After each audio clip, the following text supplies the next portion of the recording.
it's taken us a while to get here, but we're finally here. Thank you to YouTube for breaking just before the game. It was an Arsenal-esque performance from them, wasn't it? But this is ABW, and we are going through the Vitoria game.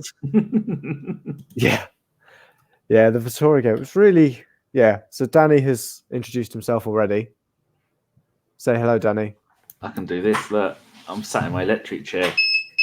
I've got the horn. Oh, blimey. Because I've been out this afternoon and we're going out again after this for dinner because Sean's back for a while. Hello, everybody. Thanks for waiting with us. Yeah, absolutely. And joining us as well for what? This is 3 in a row now, isn't it, Drew? I'm in better form than Arsenal. It's fantastic. How many shots on target have you had? Quite a few. It's awful. More than one. So that's fine enough.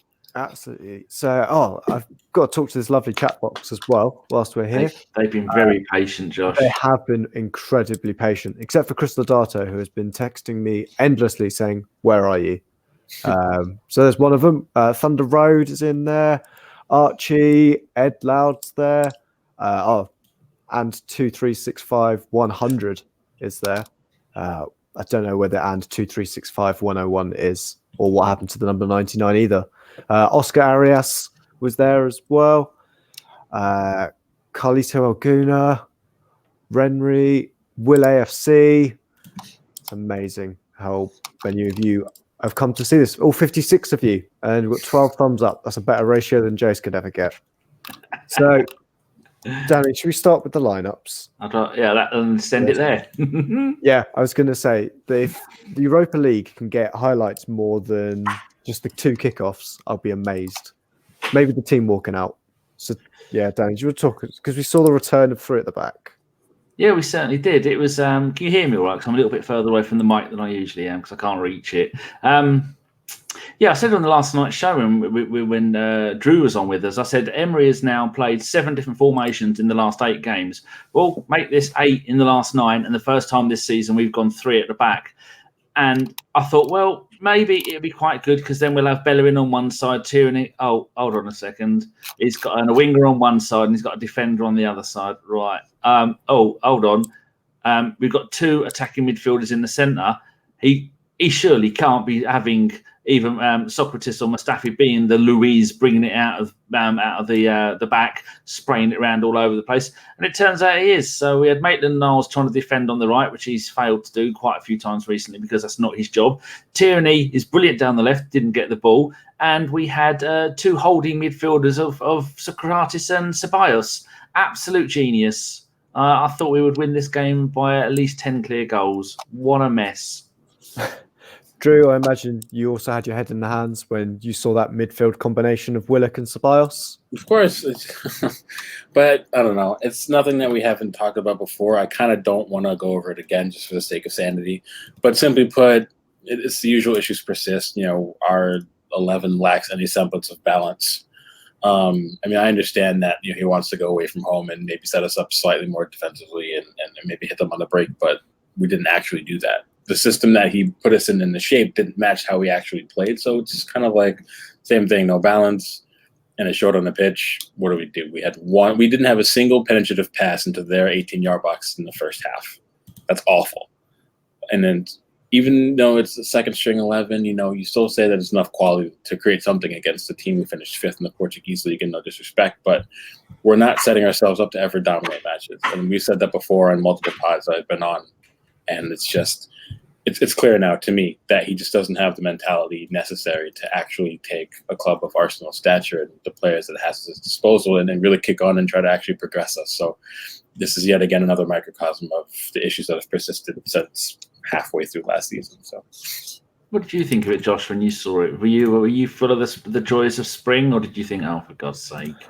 Even on paper, that midfield is probably, stronger than that actual midfield. It's an awful combination, really, Willock and Ceballos. As you say, just neither of them want to really pick the ball up from the back, and neither of them really want to drive much forward. They both kind of play in that middle position. Neither are good defensively. Neither are good enough attacking either. So we're just kind of missing that whole thing. And it was time and time again, we saw that in the midfield, that they just weren't there.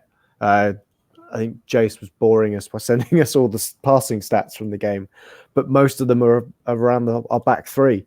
And you can see why when you watch the game, that it's because the midfield isn't there asking for the ball. So, go on.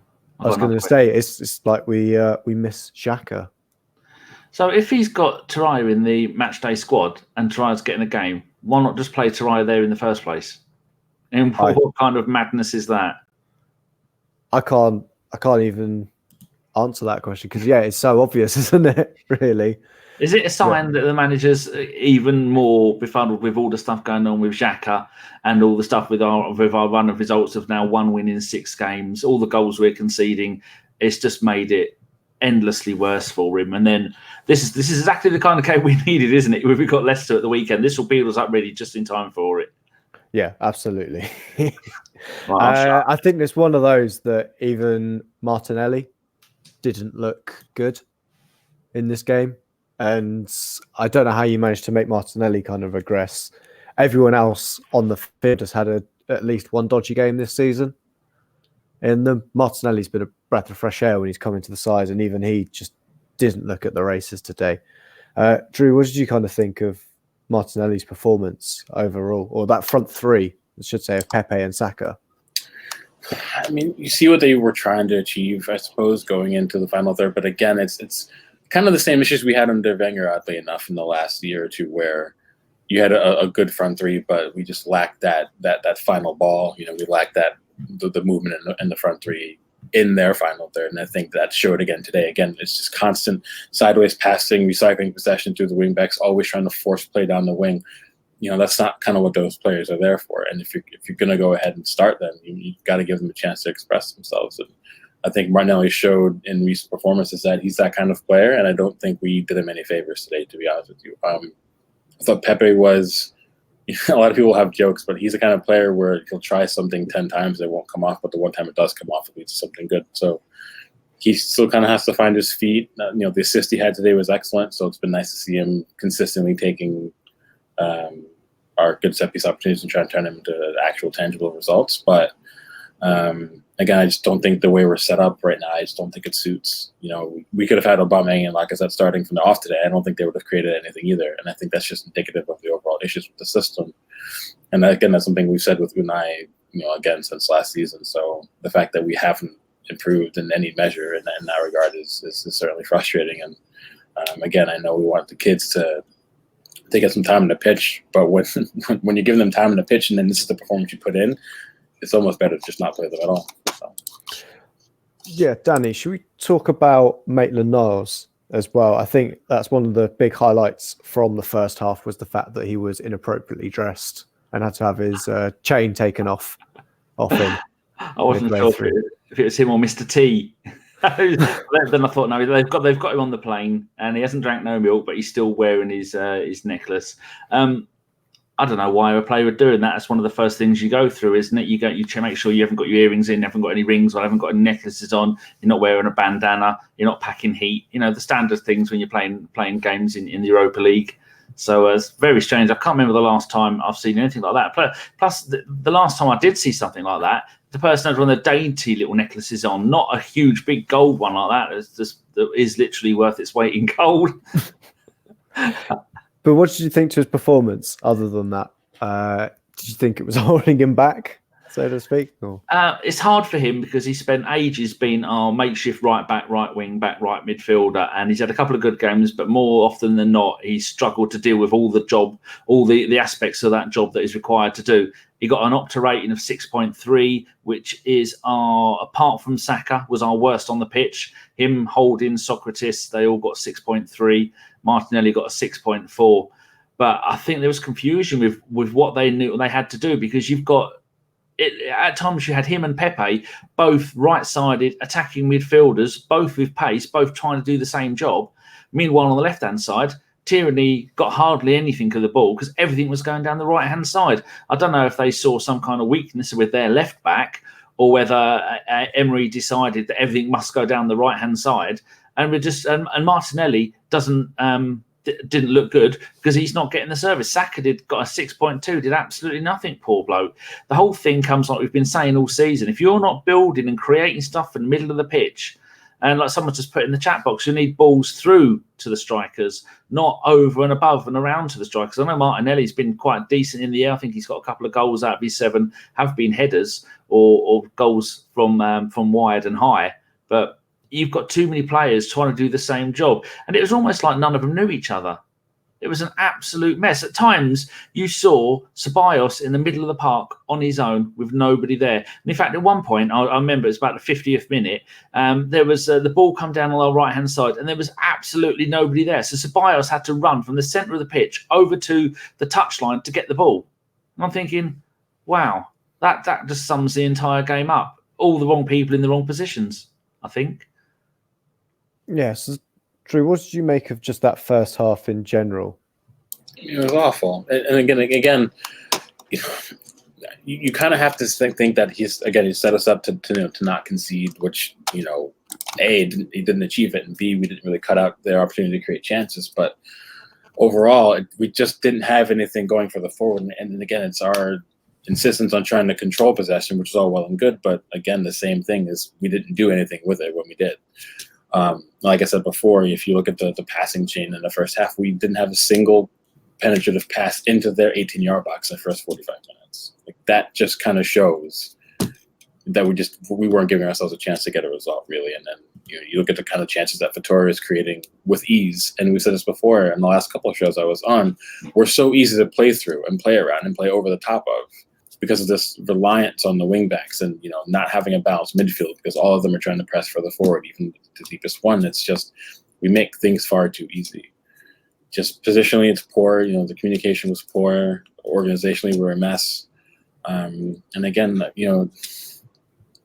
don't know. It's kind of I try to avoid being repetitive because we've said the same thing for weeks on end now when I've been on, and I don't want to keep repeating it, but we're not setting ourselves up from kickoff to go and actually try to dominate a performance, especially against a team. Again, it's never a disrespect meant, but this is a match we should be winning comfortably, even with squad rotation. The fact that we're not even doing that, we see that in the league as well. Again, it kind of tells you what you need to know. So I'm not happy about it. I think the fact that the best chance we created was a set piece header. Again, with some of the players that we have in this team, that's it for me. That sums it up. Do you think the weather conditions kind of played a part as well? I've seen some saying, because it's raining so heavily during this game that it might have, kind of dampened the game a little. I mean, I really don't think so. There are people who play in snowstorms, like in Russia, and they still can produce halfway decent football. So I don't really think that rain has anything to do with it. I know Klopp famously used that as an excuse, but it's kind of a convenient one. You can change your approach and still put in actual performances despite weather conditions. So for me, I don't think that's a good enough excuse. And it's just you look at the performance. It's not about the fact that it was raining, and I don't think anyone really performed well. It has nothing to do with a wet pitch. So yeah, Danny, what did you reckon to that first half before we move swiftly into the second? I don't often. It takes a while for me to get angry, and I'm starting to get angry with Emery because you can just see all the wrong players in the wrong positions, the right players on the pitch. Why, if this is a game that we can afford to draw, which it is, like someone's put in the chat box there, an away draw in the Europa League when we've already got 9 points, that's not too bad. That's acceptable. If you're going to use the reserve team, use the reserve team. Don't bring Pepe, Lacazette, Torreira, and Pepe at the moment because he's still part of the starting 11. Don't bring those players. But there's no point in bringing Torreira on at 0-0 with 10-15 minutes to go. And what's that going to achieve? If you wanted him to play, should have played him from the start. I was talking to Sophie about this, and she was pointing at me and laughing and saying, well, some of these players, Lacazette's come back from injury, and Pepe still needs game time and all these other things. She's completely right. A lot of them, those players could do with playing, but it seems to be that we had two mixtures of two teams when so often you don't need all of that lot. Now, if I'd have said to you two that we've had, are you writing that down, Josh? I am. You can say it though if you like. Yeah, Michael Hardiman. We have new people. We should explain two things. Remind me where I was, Josh, about if we had to pick the starting 11. Michael Hardiman has done a lovely donation. Another game, we take the lead and can't see it out. This job is beyond Emery. The last show, people kept getting kicked out. They've now, Michael Hardiman, as you can see, YouTube has different colours for different amount of donations. StreamYard have now included those colours in their app that we use, the program that we're using. So it is the integration of that app was making the show kick people out. And that's now been fixed. And also, Thunder Road asked in the YouTube comments, because we do read all of the YouTube comments. He said, "Where is Jeff? Where is Raj?" Raj left at the end, halfway through last season, because we all know he's a busy man with the bootleg Beatles flying all around the world. Jeff has been having his kitchen done, and he messaged me this week, and he wants to do a pod very soon. And Dom has just moved from Canada back to Australia, in case people were wondering where people were. God, I remembered all of that and I got it out without messing up, unlike my last night's intro. Josh, if I said to you, you had to pick a starting 11 for this game, you couldn't use any of the teams, the players that play in the Premier League. Could you have done a better job than Emery did tonight? Yeah, I think so, because I would have played 3 in midfield, and we didn't need to play 3 at the back. Personally, this seemed more like a team put together to kind of give all of those people that are moaning about a lack of minutes. I think that was fundamentally what we saw there. Other than maybe Sokratis, the rest of them haven't really had proper minutes.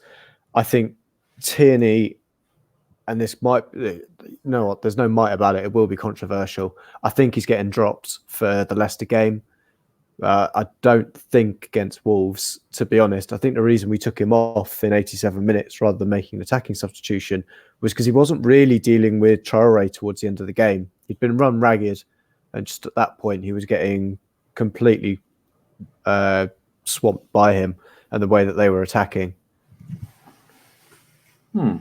Yes. I'll take it, Andrew. Say that again. I said John, we're just saying that if you had to pick an 11 for tonight's game that didn't include any Premier League players, you could easily have done it, couldn't you? I mean, I think so. I agree with Josh that I think 3 in midfield would have made far more sense. And then we have the players to make it a balanced 3, and that's what's important. And we don't need a player in the number 10 role. If Nelson's fit enough to make the bench, then theoretically he probably could have started. At least you give him 45 minutes at the start and then bring someone else on if you need to. But you could have easily gone with Nelson on the right, Saka on the left, Martinelli at number 9, and then a balanced midfield 3. I think that's far more effective. And you go a bit more direct. You go at them at pace. You have players who like to be on the ball, and they can break teams down with going at the defense at pace if the final pass isn't there. And then again, I agree with Josh. I don't think we needed 3 at the back. I think it's just it's far too passive. It's just not what you need to go. You go in with an aggressive, kind of tactical plan for the day, and you put the match away at halftime, and then you undoubtedly seal progression to the next group stage. And right now, it's about trying to find form overall. I don't think a lot of people are understanding that. It's a draw against Vitoria it's not Armageddon, but considering the nature of our form overall, we need every good performance we can get right now, because again, off the back of this, we have Leicester at the weekend. Who can say right now confidently that the players are going to be confident going into Leicester away? I don't think many of us can. I think all of us are expecting us to lose a draw if we're lucky. And if you look at our form, 6 wins in the last 15, and if in our last 4 matches on the spin, we've led and we've bottled the lead in our last 4 matches, and we've been outshot in 10 of our last 17 matches. None of that is even remotely close to working. And again, today sort of showed what the issues are. A lot of times we lack creativity. A lot of times we really lack people who are direct threats, but giving license to go and be direct. How good is Pepe when he runs at teams, but we're not playing in a way that allows him to do that. Same thing with Xhaka. When Nelson gets time, it's the same thing. Even Martinelli to an extent. So, yeah, I think anyone could have done a better job of finding a better balanced 11 today. That could have maybe gone out and put in a better performance. I don't think it's that difficult. I think even that 11, Drew, as well. Maitland-Niles has been screaming to play in that midfield. This is your opportunity, right, in the Europa League against a team that isn't necessarily as strong as you'd find elsewhere. Yeah, you could have kept the same 11. Just have a different formation, have a different approach. Offer something that has better balance. You could have gone with, Maitland-Niles, Willock, and Ceballos in that midfield three. Could have worked. Maitland-Niles could have sat deep to the three if necessary. Again, you go Martinelli could have been up front with Xhaka, and maybe you start Nelson. But yeah, it's just about little tweaks we could have done, but we never do, and it's just, again, we never have any answers, and it's incredibly frustrating. Yeah, so one of those players in the midfield, Danny, we saw go off midway through the second half with an injury in Ceballos. I would say, how do you think he played? But I think these are all going to be a similar response, whichever player I say. It was that I think Emery was asking too much for him. I was looking at it and I thought that can't be the game plan, to get Pepe to bring the ball out of defence and give it to Ceballos, and Ceballos to go from the defensive midfield role to the central midfield role, and then either pass it out wide to one of our two right wingers, because there was two playing there at the same time, trying to overlap. We think it's hard enough when you have a right wing back and a right winger to overlap with each other, let alone two right wingers. So I suppose Maitland-Niles was playing as a right wing back. I suppose I should be fair on that. And yeah, so you're asking so much from when you've got all that stuff going on in the central midfield, because their formation, they didn't play three at the back. They had four at the back with a proper holding midfield, then a row of four with their own Pepe, and then one up front. So straight away, you've got at least three players in the centre of their midfield, and maybe one of the others, because that Davison, I think, was coming in quite a lot. I think Edwards made quite a few. Is Edwards the young English bloke? He's the ex-Spurs player. Yeah. And I noticed a couple of times he was he'd come in partly to where the kind of the Bergkamp area, and then I noticed he's very one-footed, I think, and I noticed a few times that. But when I was looking at it, and I thought, that cannot be. You cannot seriously be expecting Sokratis and Ceballos to do that job in the central midfield. I know Willock was the one that had more of the free roll up front, trying to create stuff and pass it around, and Willock did well. But that's too much to ask of a young player. Like Drew was saying, Ceballos should have been, for me, Ceballos should have been the one playing behind Martinelli, and then it should have been Willock floating around, and then Torreira playing in front of the back ones and playing for four at the back. There's three at the back. He's trying to accommodate too many players. We've got so many fast-pacey, wide players. I mean, in that one alone, we had Pepe, Xhaka, Maitland-Niles, and then you had Willock and Ceballos. So I suppose you could say the attacking role. Like someone said on the podcast, he's just constantly trying to look for new Aaron Ramsey that can do everything, isn't he? And he's not finding it. Yeah, it's just an odd one with kind of Aaron Ramsey as well, because we obviously decided we didn't want him as a kind of player, but seem to be now trying to shoehorn everybody in to that kind of position. Big thank you to Jim Howson as well, who has just slid in with a donation for us. The comment, I feel bad, but I actually laughed when we scored. You know what? We'll probably get to that in a second, because I did something very similar. Drew, let's actually go on to the goal, because the other things that we could talk through the substitutions if you want. We had Lacazette came on for Saka, and Willock came off for Torreira. There's been a lot said about Emery's substitutions, especially in the Wolves game. What did you think to these? Bringing Lacazette on makes sense because he wants to get a goal, but I don't. We needed the goal. We needed to be more effective in the final third, and he brought Torreira on. Is the question that I have. That doesn't make sense to me, because instinctually and in terms of what he's best at, that's not his forte. So I don't. Guendouzi, you could say maybe could drive the play if there's nothing really available in front of him. He can push play forward, but Torreira just really isn't that player, so I don't get the Torreira substitution. But Guendouzi and Lacazette, I think, makes sense overall. But did it really make us that much better? No. I think, again, if you keep putting in different pieces into a setup and things aren't really improving, it tells you what's broken. It's not the pieces, it's the setup. In terms of the goal, I mean, there's nothing much really more to say about it. It was a nice header by Mustafi. It was a good ball by Pepe. I like the fact that he's giving us that dynamic of a real threat from set pieces now, not just when he has a go at himself, but he seems to deliver pretty well in terms of his service. So I'm happy about that, and it kind of bailed us out in terms of us getting a point, but that's all we really created. So there's nothing more to say. It's really interesting with what you said on the Torreira substitution. I thought Torreira coming on at that time was actually something that seemed positive for me, because I thought it then signalled us going to 3 in midfield. I think because of the bench that was available, he was the only other midfielder other than Guendouzi. Sure, I would have agreed if we went with 3 in midfield. Yes, that's the thing. Yeah, Right. It's the player that came off. If we say Sokratis or Mustafi Correct. or Holding comes off, and Maitland-Niles shifts to right back, or even Maitland-Niles comes off, and we go to 3 in midfield, I think that was the biggest problem today, wasn't it? Right, I would have been far more happy if, again, you and I have always been big proponents of having a 3 in midfield. So if that was the change, then I would have been far more happy with it. And I think then maybe would have had a bit more of an effect in the match. But again, you replace one piece with another in an ineffectual way, and it doesn't change anything. So. Yeah, definitely.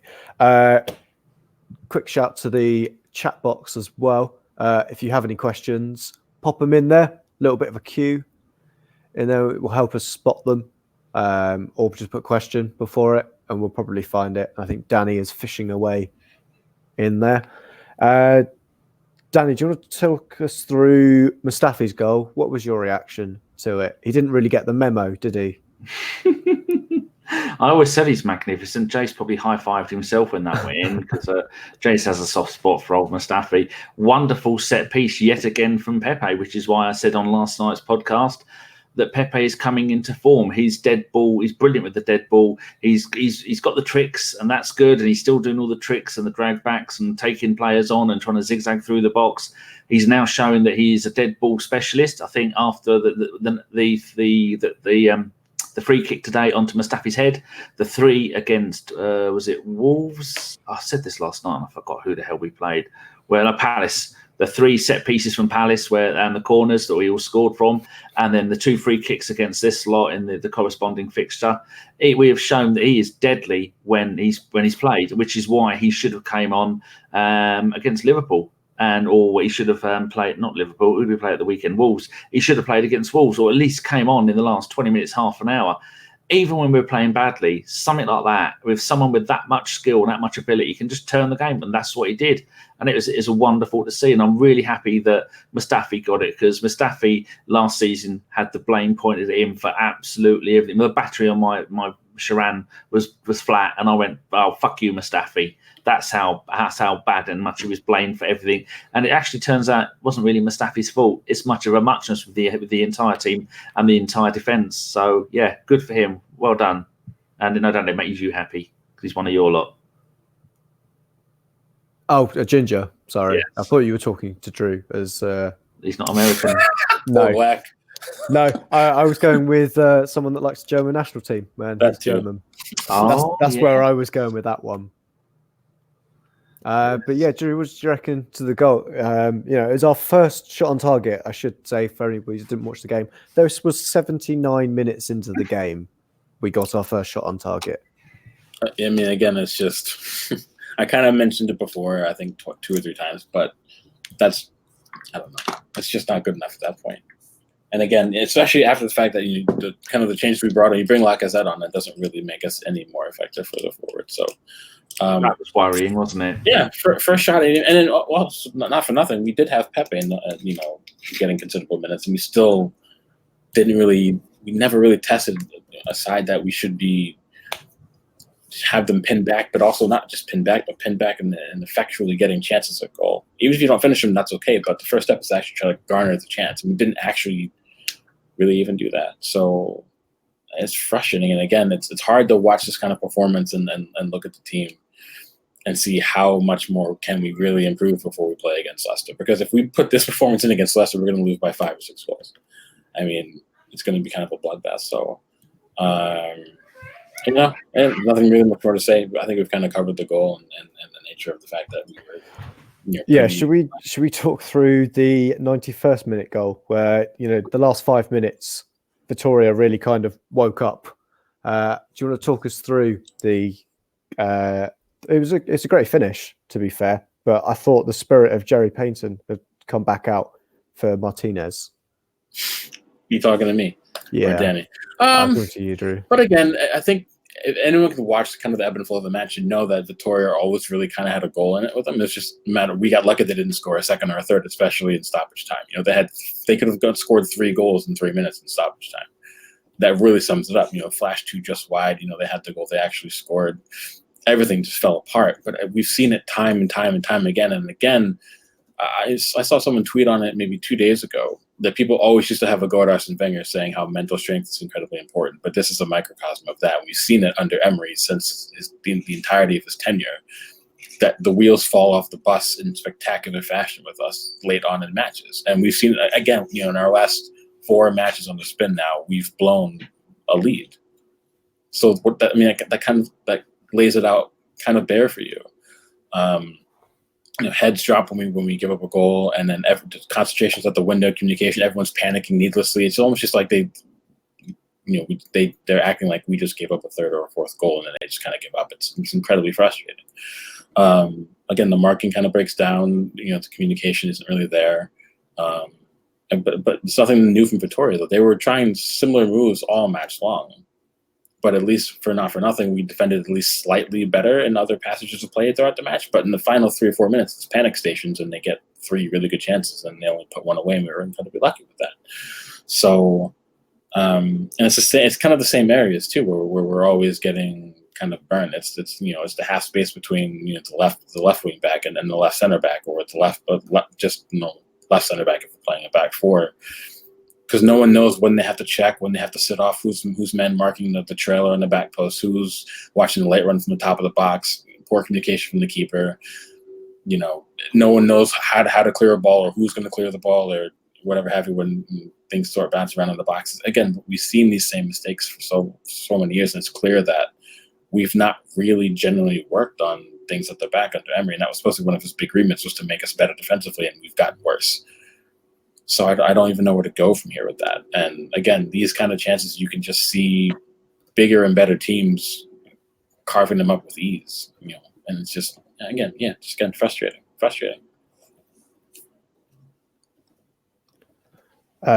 Sorry. I hadn't signed out. I was reading the chat box.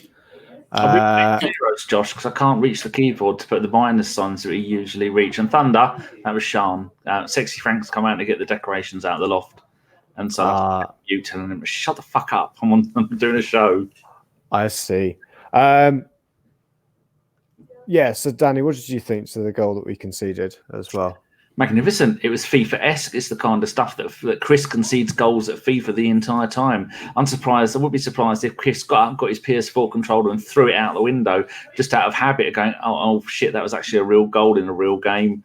I counted, there was our goalkeeper and 3 of our defenders around him, and at the other side of the post, so the goalkeeper's right, there was another 2 of our defenders. So this bloke, without looking, overhead kicked it into our goal past 6 defenders and a goalkeeper. So, I mean, even if you'd have done that 100 times, you're bound to have hit one of our players, even if they weren't looking. It's just very, very fluky. And I suppose that they deserved it, because the last 5 minutes of that game was absolutely brilliant for the average fan, not for us. And they nearly, I suppose you might come on to it, they nearly scored another 2, didn't they? They were very, very close. In fact, if Mustafi wouldn't have un-Mustafi'd himself, he'd have put one in off his knee, wouldn't he? Yeah, do you want to talk us through those last couple of opportunities and how kind of squeaky that last few minutes was? I was having a panic attack because this thing wasn't working. I was going, what am I going to do? Jason's going to send me to the naughty step. And people don't use the Y word when talking about Spurs fans. My mate's a season ticket holder at Spurs. He uses it. My next door neighbour, Jack, is 92 years old. He's Jewish. He's a Spurs fan. He uses it. It's just, it makes everyone's life easier if we don't use the Y word in the chat box, because it's some people don't like it. They're very unlucky. I managed to have a quick look back, and one of them grazed the right hand post as we were looking at it, and then went out. And I thought, bloody hell, that's close. We're not going to make that mistake again. And then the Mustafi one went off. He pulled back just at the last second, because if he'd have got even the slightest glance at that would have gone in as well. Seems everything was down to Martinez's left side or the right-hand side of the goal as we were looking. I think we were very lucky not to concede a last-minute goal and go full Emery. So, Drew, I know you've probably mentioned this a few times across the podcast you've done with us in the last few days, but Did that change your thoughts on the manager position? This kind of result? I don't think it necessarily changed anything. I don't think that I ever necessarily wanted him to stay, but I also feel like sometimes when you make panic decisions too early, it can have a detrimental knock-on effect of what happens post that. However, I do think that tough decisions do have to be made if you have a bigger club mentality. And I said on the podcast yesterday, Bayern just sacked Niko Kovac despite winning the double last season. They're sitting fourth, only 2 or 3 points out of first, but they still sacked him for other issues that have nothing to do with the fact that they're still getting, most of the time, they're getting results. It's about things that are bigger than that. And for us, you can't look at Emery and his tenure with us and see exactly the direction where we're going. Again, we've gotten worse. We're conceding more shots and garnering less chances since he's been manager. The results are only a result of, a lot of them were quite lucky, like we said, in the undefeated run last time. A, we should have lost. B, we were the worst team of the two. This is kind of a commonplace sort of event that we've seen under him. And for me, I don't think it really can continue. I'm not a big fan of the stability either, but you can't, again, if you can't look at it and find any redeeming qualities to say, well, if you focus on this, this aspect or maybe this one over here, maybe we can kick on and find some semblance of form and really actually make some semblance of progression. If you can't say that, then the manager has to go. So for me, I think if he lost today, I would have sacked him. I think if the Leicester match this weekend is as bad as it potentially can be, I think then he absolutely has to go, because it leaves us enough time to really try to find. I would just give the job to Freddie until we found either a better interim manager or just give him to the end of the year and find a better replacement in the summer. It gives us time to try to really put the pieces back together and find some sort of identity that we can then build upon, because it's all well and good to find a new manager to replace one that's been sacked. But if you have no direction at the club, whether it's tactically or what you want to do with the youth setup or and any identity that you can really cling on to, then how do you know you're picking the right manager for the job? And I think that's one of the bigger problems we have. We don't have anything for the next manager to go on. And while you could then say, well, he has a clean slate, he kind of really doesn't, because he has so many issues that he has to fix before he can even remotely try to instill what he would like to do. That's a really tough task, especially at a big club where, not for nothing, we're not going to expect the manager to come in and win the league this season, obviously, but there will be expectations. It's going to be hard to meet those if we're not giving them a decent platform to work off of. I don't think we really have it right now, other than the fact that we have a lot of quality players at the club. Everything else is an absolute mess. So I think just giving it to Freddie because he's already been here. Players know him, they like him, the kids actually adore him. He at least has the rhetoric of wanting to play a bit more expressive and progressive football. I think you just go with it and do your due diligence of finding a better manager in the summer, unless you can get someone like Rafa to come in and turn it around quickly, which I don't think he will. So yeah, I think he has to go. Again, if we get smashed this weekend, he has to go. I don't see how Josh and Raul and Vianney can help him out to persist at this point. I think it's a disaster waiting to happen if we stick it out with him. I think it will only get worse. Yeah, I think the good thing for us, at least in that sense, was that Raul and Vinny were both out at this game today as well. So they truly can see what was going on between the prawn sandwiches and glasses of Prosecco. I'm sure they were quaffing. Danny, would you like to go through the questions that we've got from the lovely chat box and listeners? Because that was the game. 1-1 puts us 10 points, still top of the table. So not necessarily the worst thing in the world, but at least some people didn't have to watch that game. Yeah, lucky them. So we've got 10 points from Europa League games, from 4 Europa League games, and we've got 17 points from 11 Premier League games. Maybe we are a Europa League team after all. Seems the way it's heading. Right, up to the top, and a question from Michael Harniman for you, Drew. Did he play Torreira off the striker again, or did he actually play him in his preferred position when he came on? And he says in brackets, I missed the game. So a bit of explanation if you don't mind. I mean, I think it was kind of you'd have to say it was kind of a bit of both. I mean, it's clear that when he uses Torreira, he doesn't want Torreira to just sit.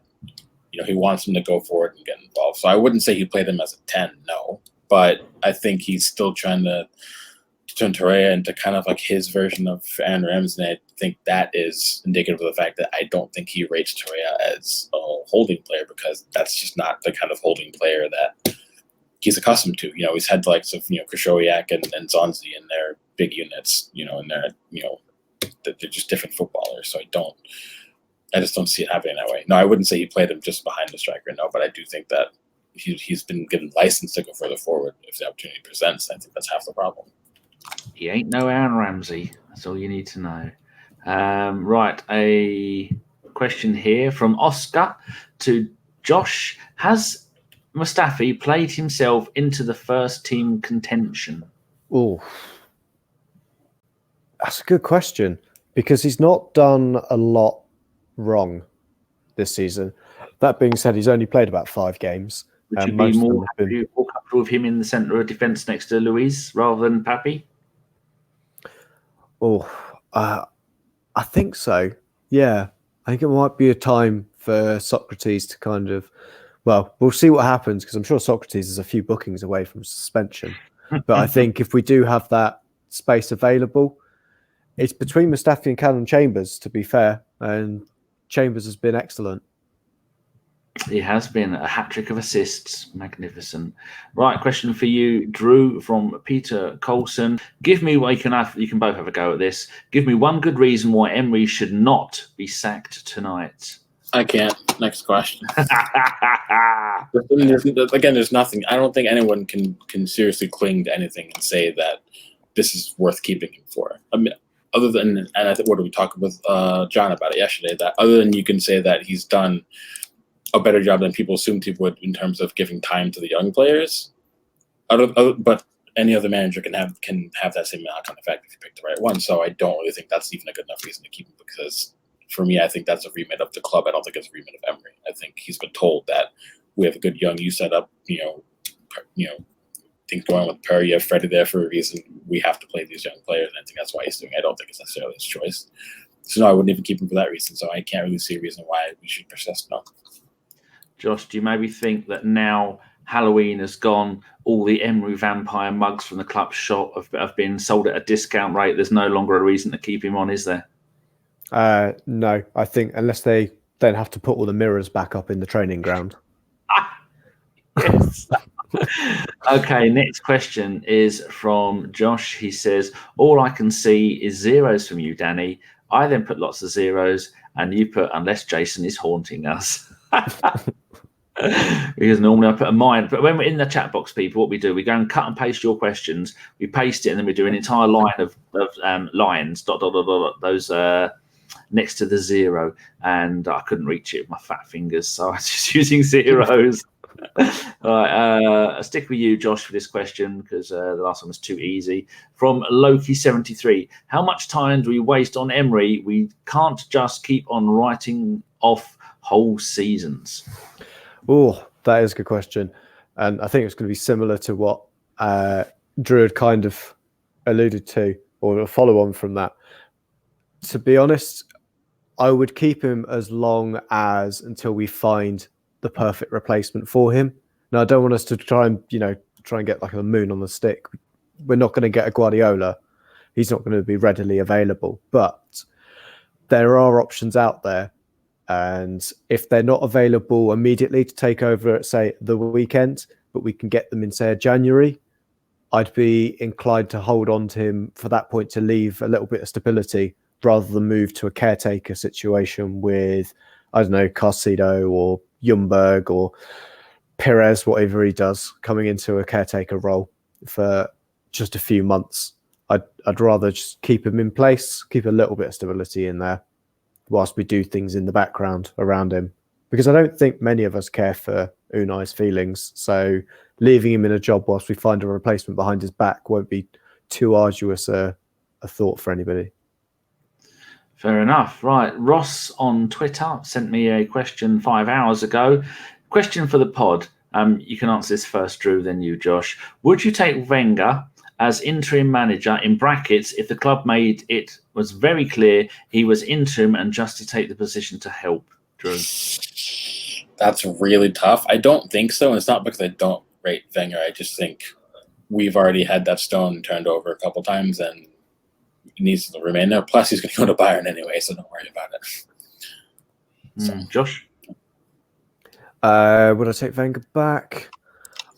No. It would taint his legacy. Yeah, plus if he does well, then people are going to be shouting and screaming, let's keep him. Let's do it again. 22 more years. 22 more years. And then he'll be nearly 100 by the time he retires. Right. While I see it in the chat box, there's a question here from Junior Gunner. I haven't proofread it, so hopefully Josh is going to be good.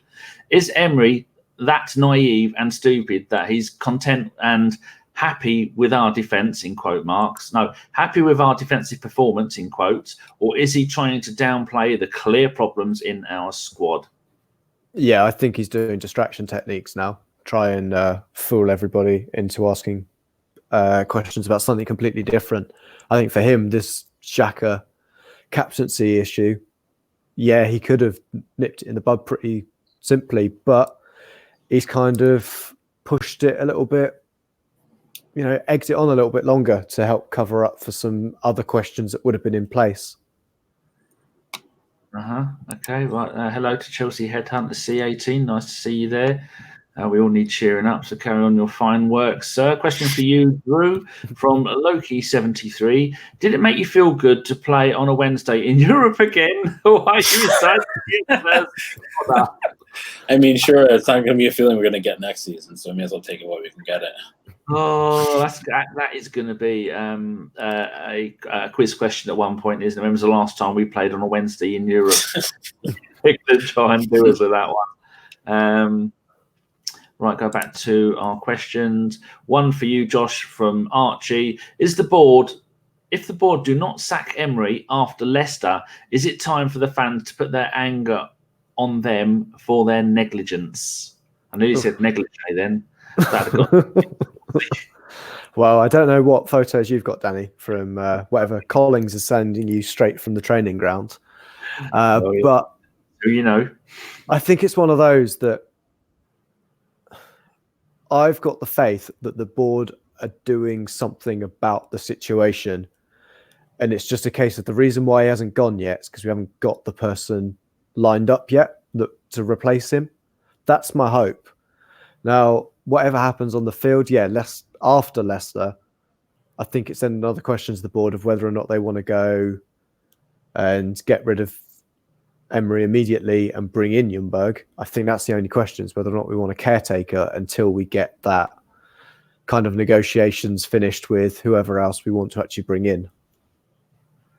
Fair enough. Right. Where was I down to? This one. Oh, here we go, Drew. This is from Michael Harniman. It's in a different colour. He says, was it a mistake not to bring on Aubameyang? I mean, no. Everyone wants to see us perform well in the competition we play in, but the fact is that this is a competition, at least a group stage, that has been reserved for outliers and second strings to get their minutes, and you want Aubameyang as fresh as possible for Leicester. So, I don't think we needed him to come off the bench. I didn't want to see him off the bench because, for all you know, and any knock he picks up in a competition, we don't want him playing because that's a disastrous knock-on effect for what happens in the league. So if he needs a rest him now. Let him get used to his new unfortunate captaincy role, and then bring on Leicester at the weekend. So fair enough. Right, we've got a couple more questions. One from Sai Anvesh. I don't see how I could have pronounced that wrong, but I probably have. For you, Josh, opponents overload our wings to stop us from scoring. We don't move the ball through the middle, so our set play is the only way we can score goals from now on. Oh, it seems that way at the moment. We seem to have completely lost how to do that kind of creativity at that point. Everything we're kind of scoring is kind of pullbacks.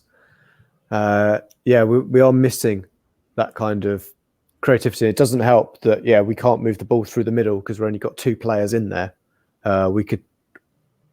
We'd have more of a chance if we played three in midfield to play through the middle and try some of those more interplays. Yeah, Michael's saying here that he wasn't in the squad. I do I did realise that halfway through saying it. I thought I'd just carry on with it anyway. Right, question for you, Drew, from Will Clark. Did he play 5 at the back today because he was going to play the same against Leicester? That's something I was thinking about. I fucking hope not. Because if we play 5 at the back against Leicester, they're going to absolutely smash us. There's no way. I love it when you get agitated. Fuck no! Give me a heart attack. Normally, I try to be reserved, but there are certain things I dislike thinking about, and that's one of them. Because again, playing 5 at the back means that we're going to have such an over-reliance on the wing backs. Leicester will absolutely put us to bed by halftime. It'll be a disaster. So no, I hope not. I hope that it's just a kind of a one-off where he wanted some in his head. He wanted some semblance of defensive stability, through the middle, and that was his rationale. Whether you agree with it or not is another story, because I don't. But against Leicester, no, there's no way. There's no way. All right. I've just a quick look, see if there's any more. There isn't, Josh. So back to you with your translucent legs and beard. How's your beard going, Josh? I've got. I was getting out the back of I've got a Volkswagen Schran. I just wheel up the back of it, and I was with Chantal, and I like to embarrass her in the car park. So as I was wheeling out backwards, I go, "It's my birthday! It's my birthday!" shouting at people. You're such an ass, man. That's ridiculous. I know. I presume they can't park near a playground at the moment with you looking like that. No. I have to stay away from it. Yeah, my scarves have come out a lot earlier than they normally do. We're just saying that I have a very cold face. And at the moment, it looks like I really need to wash it as well. It's, not looking good on my top lip. But hopefully, by the weekend, there'll be something there. Poor old Chelsea fans get the right kicking in the chat box. Carry on, my beauties. You show him what for.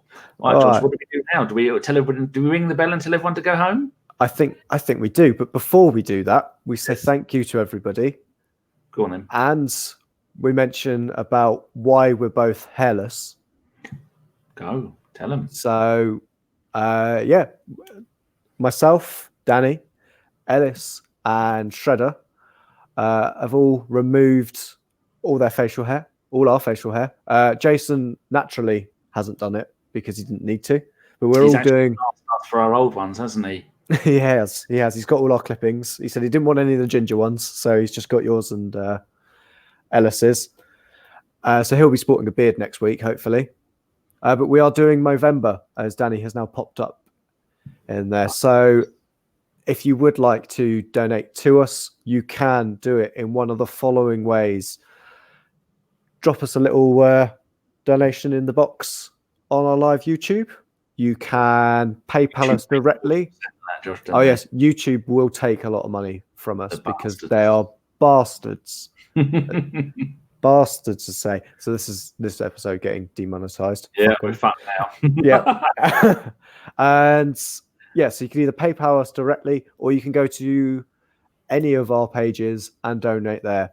If you donate to me because I'm better than everyone else, it's not that. My company are match funding anything. So whatever you put in, they'll put in double. And it's all for a great cause. And it means I'll win at the end, hopefully, with whoever's donated the most. But yes, all of the donations for this month will be going towards Movember. I'm sure you've all heard about Ellis and his dad, unfortunately, and Steve of this parish as well, all doing it in remembrance of them and to make sure we don't feel that shit and things like this don't happen as regularly. It's just a case of say to you, Danny, thank you. You have to be here. We don't. Thank you very much, Josh. You've been wonderful. And as Thunder Road says, you look like a young Michael Gove. Oh, blimey. Thank you, Thunder Road. And to Drew, 3 times in a row, we'll have to get you a hat-trick ball. Thanks very much. Thanks for having me again. Yeah, it's been absolutely great. Thank you, chat box. We will be back for Leicester, which I believe Jason has just put who is in there. He will be joined by the only bearded wonder left in ABW, that is John, and Ellis will be joining Jason for what can only be described as probably Emery's funeral. And thank you. Good night. Danny, switch the shit off. Zah!